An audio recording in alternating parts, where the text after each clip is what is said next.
সালে শীর্ষে ১০ গোলদাতা কারা? বিদায়ের অপেক্ষা ২০২৫ সাল। তবে একটি দৃশ্য প্রায়ই নিয়মিতই দেখা গেছে। সেটি ছিল এমবাপ্পের ধারাবাহিক গোলের দৃশ্য। দলের পারফরম্যান্স ভালো না হলেও রিয়াল মাদ্রিদের হয়ে নিজের পারফরম্যান্সের মান পড়তে দেননি এমবাপ্পে। বছর শেষে জাতীয় দল ও ক্লাব মিলিয়ে হয়েছেন সর্বোচ্চ গোলের মালিক।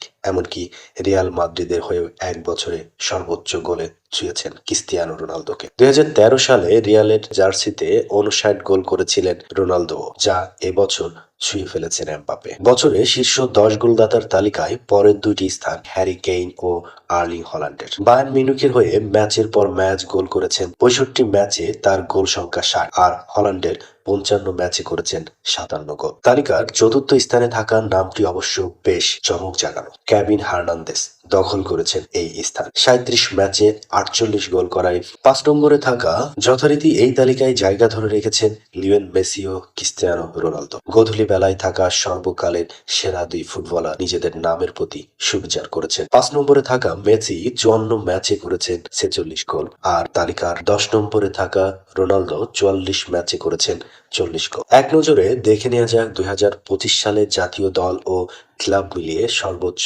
গোলদাতা। ১ নম্বরে রয়েছেন কিলিয়ান এমবাপ্পে, ৬৭ ম্যাচে করেছেন ৬৬ গোল। ২ নম্বরে রয়েছেন হ্যারি কেইন, ৬৫ ম্যাচে গোল করেছেন ৬০টি। ৩ নম্বরে রয়েছে আর্লিং হল্যান্ড, ৫৫ ম্যাচে গোল করেছেন ৫৭টি। ৪ নম্বরে রয়েছে কেভিন হার্নান্দেজ, ৩৭ ম্যাচে গোল করেছেন ৪৮টি। ৫ নম্বরে রয়েছেন লিওনেল মেসি, ৫৪ ম্যাচে করেছেন ৪৬ গোল। ৬ নম্বরে রয়েছে ভিক্টর ওসিমেন, ৪৮ ম্যাচে করেছেন ৪৫ গোল। ভ্যাঞ্জেলিস পাভলিডিস ৭০ ম্যাচে করেছেন ৪৪ গোল। ৮ নম্বরে রয়েছে বিসলি, ৫৮ ম্যাচে করেছেন ৪২ গোল। ৯ নম্বরে রয়েছে হোয়ে রিভেরা, ৩৫ ম্যাচে করেছেন ৪০ গোল। সর্বশেষ ১০ নম্বরে রয়েছেন ক্রিস্তিয়ানো রোনালদো, ৪৪ ম্যাচে করেছেন ৪০ গোল। ভিডিওটি যদি ভালো লেগে থাকে তাহলে লাইক, কমেন্ট এবং শেয়ার করবেন।